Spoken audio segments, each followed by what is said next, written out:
Z four پاک train کے پیارے دوستو، السلام علیکم۔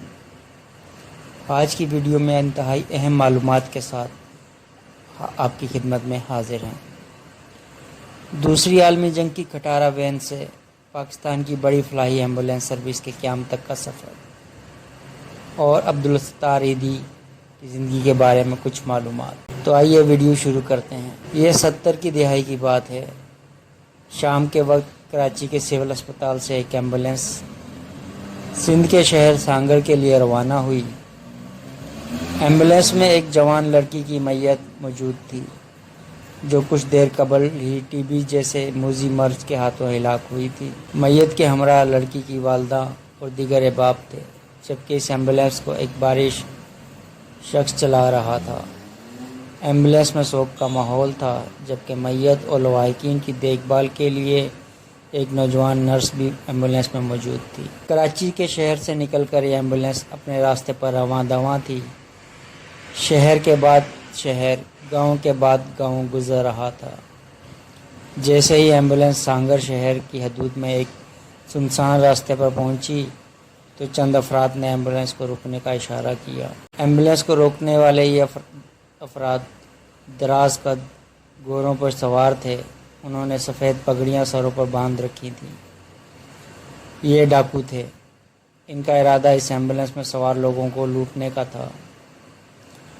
ڈاکوؤں کے ساتھ کچھ دیر ہونے والی بات چیت کے بعد ہلاک ہونے والی لڑکی کی ضعیف والدہ ایمبولینس سے اتری اور انہوں نے سندھی زبان میں ڈاکوؤں کو بتایا کہ ان کی نوجوان لڑکی ٹی بی کے باعث وفات پا گئی ہیں اور گاڑی میں اس کی میت ہے۔ خاتون نے ڈاکوؤں کو یہ بھی بتایا کہ اس ایمبولینس کو چلانے والا کوئی اور شخص نہیں بلکہ عبدالستار ایدھی ہیں۔ یہ سننا تھا کہ ڈاکو گھوڑوں سے اتر آئے۔ ایمبولینس کے ڈرائیور کو بقور اوپر سے نیچے تک اس انداز میں دیکھا جیسے وہ بزرگ خاتون کے قول کی تصدیق کرنا چاہ رہے ہیں۔ ایدھی صاحب کو سر سے پاؤں تک دیکھنے کے بعد ایک ڈاکو بولا، ہم مر جائیں گے تو ہمیں ہمارے ماں باپ لینے نہیں آئیں گے، ہمیں یقین ہے تم لینے آؤ گے اور ہماری قبر پر مٹی بھی ڈالو گے۔ یہ کہہ کر ڈاکو نے ایدھی صاحب کا ہاتھ چوما اور اپنی جیب سے ایدھی فاؤنڈیشن کے لیے 100 روپے چندہ دیا اور ایمبولینس کو عزت و احترام سے رخصت کر دیا۔ یہ واقعہ عبدالستار ایدھی کی اہلیہ بلقیس ایدھی نے سنایا ہے۔ یہ اس واقعے کی چشمدید گواہ ہیں، کیونکہ اس ایمبولینس میں موجود نرس کوئی اور نہیں بلکہ خود بلقیس ایدھی تھی۔ بلقیس ایدھی بتاتی ہیں کہ یہ وہ وقت تھا جب فلاحی کاموں کے حوالے سے عبدالستار ایدھی کی خدمات کا چرچا شہروں، دیہاتوں، یہاں تک کہ جنگلوں میں موجود ڈاکوؤں تک پھیل چکا تھا اور لوگ نہ صرف انہیں ان کے نام سے جانتے تھے بلکہ ان کی تعظیم بھی کرتے تھے۔ یہ عبدالستار ایدھی کی پاکستانی عوام کی بے لوث خدمت کی داستان ہے، جس کا آغاز دوسری عالمی جنگ میں استعمال ہونے والی ایک کھٹارہ ایمبولینس سے ہوا تھا۔ عبدالستار ایدھی کا تعلق بانٹوا میمن کمیونٹی سے تھا۔ وہ قیام پاکستان کے بعد انڈین گجرات سے نقل مکانی کر کے کراچی آ گئے تھے۔ بلقیس ایدھی کے مطابق پاکستان آنے کے بعد ابتدا میں ایدھی صاحب شادیوں میں برتن دھونے جاتے، دودھ اور اخبار فروخت کرتے اور اس سے جو بھی آمدن ہوتی وہ چھوٹی موٹی فلاحی سرگرمیوں میں لگا دیتے۔ فلاحی کاموں سے ان کی وابستگی کو دیکھتے ہوئے جلد ہی انہیں تھوڑا بہت چندہ بھی ملنا شروع ہو گیا تھا۔ کراچی آ کر ایدھی صاحب نے جو پہلا کام کیا وہ یہ تھا کہ انہوں نے کراچی کے علاقے میٹھا ڈر میں ایک چھوٹے سے کمرے میں ڈسپنسری قائم کی، جہاں آس پاس کے علاقوں بالخصوص لیاری میں رہائش پذیر غریب افراد کو طبی سہولیات فراہم کی جاتی تھیں۔ بلقیس ایدھی بتاتی ہیں کہ ایدھی صاحب نے سن 1954 میں پہلی ایمبولینس خریدی۔ ایدھی صاحب نے جو پہلی ایمبولینس خریدی تھی وہ دراصل ایک پرانی ہل مین وین تھی جو دوسری عالمی جنگ میں استعمال ہوئی تھی۔ بلقیس ایدھی کے مطابق یہ وین 2000 روپے میں خریدی گئی تھی اور بعد میں اس کا انجن ناکارہ ہونے پر اس میں نیا انجن ڈلوایا گیا تھا۔ سن 1957 میں جب چین سے ایشین فلو کی وبا دنیا بھر میں پھیلی تو عبدالستار ایدھی کو بڑے پیمانے پر فلاحی کام کرنے کا موقع ملا۔ بلکہ سیدھی بتاتی ہیں کہ ان دنوں کراچی میں صحت کا نظام محدود تھا۔ جب فلو کی وبا آئی تو بہت لوگ مرنے لگے۔ ایدھی صاحب نے 4 پائیوں والا کیمپ لگایا۔ وہ مریضوں کو گھروں سے لاتے تھے اور سول اسپتال میں جو ڈاکٹر عملہ زیر تربیت تھا ان کے پاس جا کر انہیں ساتھ اپنے کیمپ تک لے آتے اور مریضوں کو ابتدائی طبی امداد فراہم کرواتے۔ فیصل ایدھی بتاتے ہیں کہ ایدھی صاحب نے شہر میں 17 کے قریب کیمپ لگائے تھے جہاں حکومت کی مدد سے لوگوں کی ویکسینیشن کی جاتی تھی، اور اس کے بعد ان کا کام بڑھتا ہی چلا گیا۔ بلکہ ایدھی بتاتی ہیں کہ پہل پاکستان میں بسوں کے ذریعے لوگ حج کرنے سعودی عرب بذریعہ ایران جاتے تھے۔ ذوالفقار علی بھٹو کی حکومت تھی اور کراچی سے حج پر جانے والے ایک قافلے کو ایک ایمبولینس اور ایک نرس کی ضرورت تھی۔ پھر کیا تھا، ایدھی صاحب ڈرائیور بن گئے اور انہیں بطور نرس مقرر کر دیا، اور ایدھی صاحب کو بطور ایمبولینس کرایہ 4000 روپے ملے۔ ان پیسوں سے انہوں نے تھوڑی بہت دوائیں خریدیں کیونکہ سفر میں کئی بزرگ بھی تھے۔ ان دنوں میں حج پر جانے کا کرایہ لگ بھگ 1100 روپے تھا۔ قافلے میں موجود سب لوگوں نے تھوڑا تھوڑا سامان لیا تھا، لیکن ایدھی صاحب نے انہیں کچھ لینے نہیں دیا۔ ان کی خالہ نے انہیں اچار دیا تھا، وہ ان کے پاس موجود تھا جس سے وہ گزارا کر لیتے تھے۔ جب کوئٹہ پہنچے تو وہاں برف باری ہو گئی۔ ایدھی صاحب نے انہیں اس رقم سے کپڑے بھی نہیں لینے دیے، صرف 2-3 سادہ جوڑے جو سردی کے شدت کو برداشت کرنے کے لیے انتہائی ناکافی تھے۔ بلکہ سیدھی بتاتی ہیں کہ وہ لنڈا بازار گئے، وہاں سے انہوں نے پتلون اور ٹوپی وغیرہ خریدی اور ایران کی جانب سفر شروع کر دیا۔ پرانی ایمبولینس زیادہ دیر ساتھ نہ دے سکی اور ایران میں برف کی وجہ سے خراب ہو گئی۔ وہاں سے انہوں نے اس ابتدائی ایمبولینس میں نیا انجن ڈلوایا۔ بلکہ سیدھی کے مطابق ابتدا میں ایدھی صاحب کے پاس بس ایک ہی ایمبولینس تھی، لیکن بعد میں ان کی لگن اور جنون بڑھتا گیا، لوگوں نے مدد کی اور کچھ عرصے میں یہ تعداد بڑھتی گئی اور آج ایدھی کی 1500 کے لگ بھگ ایمبولینسیں ہیں۔ بلکہ سیدھی بتاتی ہیں کہ ایدھی صاحب جب بھی کراچی سے باہر ایمبولینس میں میت چھوڑنے جاتے تھے تو انہیں ساتھ لے جاتے تھے۔ یہی ان کا گھومنا پھرنا ہوتا تھا، اس کے علاوہ زیادہ کہیں نہیں آتے جاتے تھے۔ جس عمارت میں ایدھی صاحب کا ابتدائی گھر تھا، اس بلڈنگ میں کچھ لڑکیاں بھی رہتی تھیں۔ بلکہ سیدھی بتاتی ہیں کہ میتوں کو چھوڑنے جاتے تو وہ لڑکیاں بھی ساتھ چلی پڑتی ہیں۔ جب واپسی پر دیہاتوں سے گزرتے تھے تو راستے میں ٹیوب ویل آتے تھے، وہاں گاڑی ٹھنڈی کرنے کے لیے روکتے تھے۔ ٹیوب ویل میں مزہ آتا تھا، سب پانی میں چلے جاتے تھے، نہا دھو کر وہاں جھگیوں میں ہی مقامی افراد کو کچھ پیسے دیتے اور وہ کھانا تیار کر دیتے۔ بہت اچھے سنبھالنے والے لوگ ہوتے تھے۔ انہیں ایدھی صاحب 100 روپے دیتے تھے۔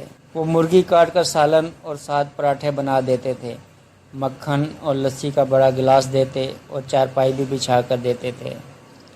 بلکہ ایدھی کہتی ہیں کہ ان دنوں مجھ میں اتنی سمجھ بوجھ نہیں تھی کہ میت کے ساتھ بچوں کو نہیں بٹھاتے، لیکن ہم بے پرواہ ہوتے تھے۔ ایدھی فاؤنڈیشن کا سپر ہائی وے پر ایک بڑا سینٹر موجود ہے جہاں ٹی وی کے مریضوں کو بھی رکھا جاتا ہے۔ بلکہ سیدھی بتاتی ہیں کہ انہوں نے نوری آباد میں 20 روپے گز کے حساب سے 65 ایکڑ زمین لی تھی جو اس مقصد کے لیے استعمال ہوتی ہے۔ وہ مسکراتے ہوئے کہتی ہیں کہ اب اللہ کرے اس زمین پر کسی کی نظر نہ پڑ جائے۔ ایدھی صاحب نے ایک دن وہاں 2 قبریں کھدوا لیں اور کہا ایک میری اور ایک تمہاری۔ میں نے کہا کہ میں تو وہاں نہیں جاؤں گی، اتنا دور ہے، وہاں تو کوئی فاتحہ پڑھنے بھی نہیں آئے گا۔ اس پر ایدھی صاحب نے کہا کہ تم مرو گی تو میں ہی پوچھنے آؤں گا نا۔ ایدھی صاحب کی اس قبر میں تدفین کی گئی جو قبر انہوں نے اپنے لیے بنوائی تھی۔ بلکہ سیدھی نے عبدالستار ایدھی کے میٹھا در میں قائم ڈسپنسری میں بطور زیر تربیت نرس اپنی خدمات کا آغاز کیا تھا۔ بقول ان کے ڈاکٹروں نے ایدھی صاحب کو مشورہ دیا تھا کہ نرسنگ اسکول شروع کریں، اس کی اشد ضرورت ہے، جس کے بعد ان سمیت کئی لڑکیوں نے یہاں داخلہ لیا۔ میں سلائی سیکھنے جاتی تھی، ایک روز ٹیچر نے مجھے مارا جس کے بعد میں نے کہا کہ اب میں وہاں نہیں جاؤں گی، اور پھر میں یہاں نرسنگ میں آ گئی۔ یہاں میری قسمت لکھی تھی، عزت شہرت سب ملی۔ بلکیس ایدھی بتاتی ہیں کہ ایدھی صاحب اور میری عمر میں کافی فرق تھا۔ کئی لڑکیوں نے منع کر دیا تھا کہ ان کی داڑھی ہے۔ میری والدہ نے مجھ سے پوچھا تو میں نے کہا کہ ان سے شادی کروا دیں۔ شادی کے بعد میں اکثر لڑتی جھگڑتی تھی، کیونکہ ایدھی صاحب نے کبھی نارمل گھریلو زندگی نہیں اپنائی، اپنا گھر لے کر نہیں دیا۔ ان کے پاس رہتی تو ہمارے بچے میری والدہ کے گھر رہتے تھے۔ ابتدا میں ہم ڈسپنسری کی چھت پر رہتے تھے۔ میرے 3 بچے ہوئے، انہوں نے وہاں ہی ٹی بی وارڈ کھول دیا۔ ڈاکٹر نے کہا کہ آپ کے بچے چھوٹے ہیں، اب یہاں ٹی بی وارڈ کھل گیا ہے، آپ یہاں سے چلے جاؤ۔ تو انہوں نے مجھے میری ماں کے پاس بھیج دیا۔ بلکیس ایدھی آج بھی اس ڈسپنسری کے کمرے میں رہتی ہیں۔ 3 منزلہ عمارت میں فرسٹ فلور پر انتظامی دفاتر اور مردوں کا دواخانہ ہے۔ دوسری منزل پر میٹرنٹی ہوم اور بلکیس ایدھی کا کمرہ، جبکہ تیسری منزل پر 5 سال تک کے عمر کے بچوں کے کمرے، کلاس روم اور کچن ہے۔ بلکیس ایدھی کہتی ہیں کہ میں بار بار ایدھی صاحب کو کہتی تھی کہ اپنا گھر دلا دو جو 3 کمروں کا ہو، جہاں گیلری ہو، تاکہ میں اس میں کپڑے دھو کر سکھا سکوں، لیکن انہوں نے کبھی میری بات نہیں مانی۔ پاکستان میں ایدھی فاؤنڈیشن کا انتظام عبدالستار ایدھی کے بیٹے فیصل ایدھی اور پوتے سعد ایدھی سنبھالتے ہیں۔ بلکیس ایدھی کے مطابق فیصل نے اپنی اہلیہ کو خواتین کی سینٹروں کی ذمہ داری دے دی ہے، جبکہ سعد اور احمد، ان کا چھوٹا بیٹا، مل کر کام کرتے ہیں۔ فیصل ایدھی بچوں کی پڑھائی کے بارے میں سوچ رہا ہے۔ اس کا میڈیکل یونیورسٹی بنانے کا خیال ہے تاکہ نرسنگ کو پروموٹ کیا جائے۔ وہ ہمارے ڈرائیوروں کو بھی تربیت فراہم کرتا ہے۔ ہم نے انتظام ایسا کیا ہے کہ 10 سینٹروں کا انچارج ایک آدمی کو بنا دیا ہے، اور ساتھ میں ہم بھی چکر لگاتے رہتے ہیں۔ ایدھی فاؤنڈیشن عام لوگوں کے چندے سے چلنے والا ادارہ ہے، جس نے حکومت سے کوئی مدد حاصل نہیں کی۔ بلکیس ایدھی کے مطابق ایدھی صاحب نے کبھی حکومتوں سے کوئی واسطہ نہیں رکھا اور نہ ہی کبھی پیسے لیے۔ وہ کہتے تھے کہ بلکیس اگر سرکار سے پیسے لیے تو ان کی پرچیاں آئیں گی، مجھے ان کے آدمیوں کو پالنا پڑے گا، پھر کام نہیں کر سکوں۔ ایدھی فاؤنڈیشن اس وقت ایمبولینس سروس کے ساتھ لاوارث بچوں اور بزرگوں کے سینٹر بھی چلا رہی ہے۔ بلکیس ایدھی بتاتی ہیں کہ ایدھی صاحب نے ایک نقشہ بنایا تھا کہ ہر 25 کلومیٹر کے فاصلے پر گاڑی کھڑی رکھوں گا، وہاں دری اسکول کھولوں گا، اور ایک ڈاکٹر ہوگا جو ایمرجنسی میں مریض دیکھے گا، اور اسکول میں دیہاتوں کے بچے آ کر پڑھیں گے، لیکن یہ منصوبہ کامیاب نہیں ہوا۔ کراچی میں اس وقت کئی رضاکار تنظیموں اور حکومت کی ایمبولینس سروس شروع ہو چکی ہے۔ بلکیس ایدھی بتاتی ہیں کہ انہیں دیکھ کر بہت سے لوگوں کو ترغیب ملی اور بہت سے لوگوں نے فرائی سروس شروع کی۔ کسی کا بھلا تو ہوتا ہے، اب ہم کو کم کام کرنا پڑتا ہے، لوگ کہیں پر بھی فون لگا کر گاڑی آ جاتی۔ اس طرح کی تمام نیوز بر وقت ملتی رہے تو سبسکرائب کیجئے ہمارے یوٹیوب چینل کو اور دبائیے بیل آئیکن کی گھنٹی کو، بیل آئیکن کی گھنٹی پہ کلک کر کے آل پہ کر دیں تاکہ اس طرح کی لیٹسٹ ویڈیو آپ تک بر وقت پہنچتی رہیں۔ تھینکس فار واچنگ، اللہ حافظ، ملتے ہیں آپ سے اگلی ویڈیو میں۔